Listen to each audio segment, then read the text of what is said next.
Hi, my name's Kevin. I was a cement finisher here in Anchorage, Alaska. I've been here since '72. We came up in the pipeline and I went through elementary, junior high, high school. I met a fantastic woman. We had kids, and as a result of me, my pride and ego and how I carried myself, I'd gotten into an altercation. I was a victim of violent crime where I'd lost my sight. I'd got some metal in my right eye, which rendered me blind in my right eye. It gave me an excuse to say, screw it. I alienated myself from any and everybody that meant anything to me. Abandoned my wife and my kids, and I went on a spiraling downfall that resulted in me being around people I shouldn't have been around and doing things I shouldn't have been doing.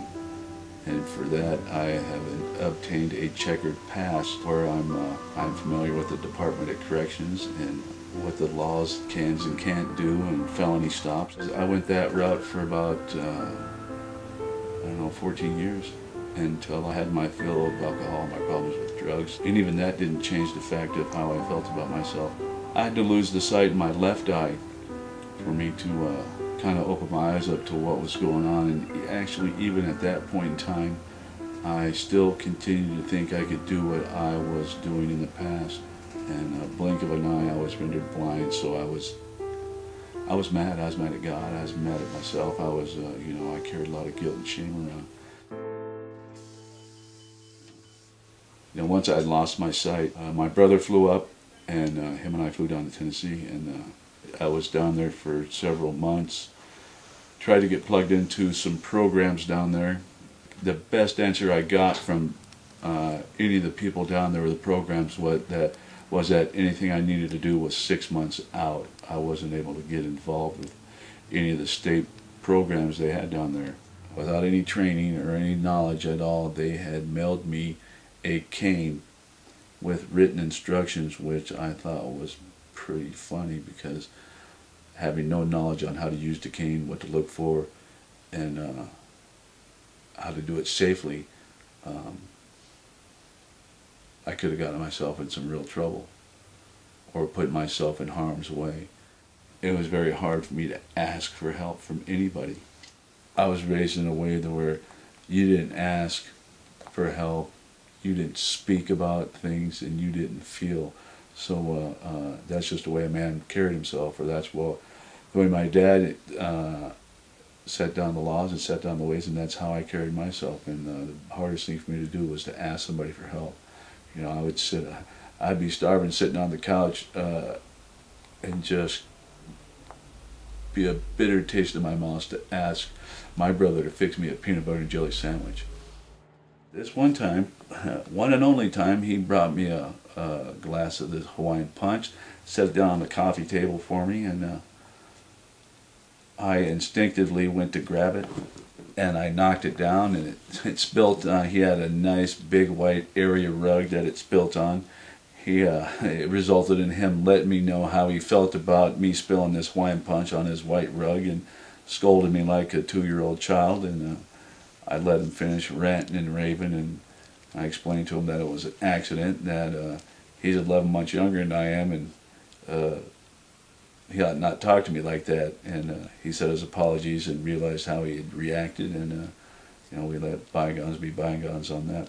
At that point, that was just one of the many struggles that I had adjusting to being visually impaired, being blind.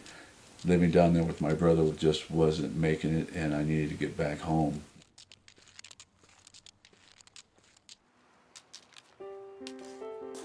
For the moment I stepped through the door at the Center for the Blind, it was nothing but care and concern and open arms.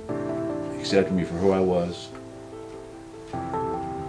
let me learn at my own pace, and digest and give me challenges that were very gratifying.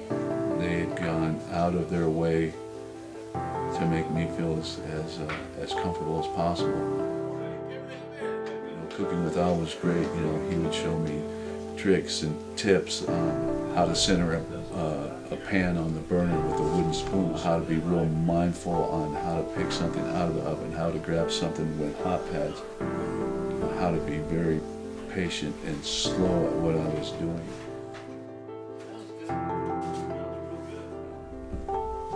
Bonnie, she's been my computer teacher and my Braille instructor. She's blind also, and she's helped me accept and adjust and be okay with the fact that I'm blind. And just because I'm blind doesn't mean that I can't interact and carry myself as an independent, dignified individual. Being able to cross the street, a busy street at a traffic light.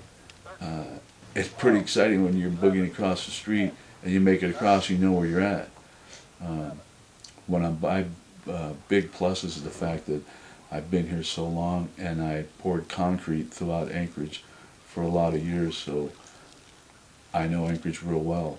And you know, I built a lot of these handicap ramps, so I know the layout of the radiuses of the turns, the stops, and it's just real. It's real gratifying being able to travel independently. You know, I truly enjoy doing woodwork, working with my hands, and you know, my manual skills class is, you know, I work on a wood lathe, spinning at high RPMs, and I truly enjoy it. I make these fantastic, phenomenal bowls. I've been told there's people with sight in both eyes couldn't do as good a job as what they've seen me make on the wood lathe there. It's very therapeutic. It's very gratifying to be able to do something with my hands again, and something that people appreciate and can appreciate seeing. You know, at the same time, since I've lost my sight, I've been learning to play the piano. 6 years ago, I was all about myself. I truly believe that me losing my sight was a blessing, because I had to be blind to be able to see the most important things in my life that I took advantage of for so many years. You know, I had struggles with my kids. We didn't always see eye to eye. When I was out running amok, they weren't priority one on my list, but today they are part of my life, better now than it's ever been. I honestly feel that I am the best version of myself that I've ever been in my life. I just want to say how grateful I am to the Center for the Blind that has helped me establish to be the independent man that I am today. Thank you.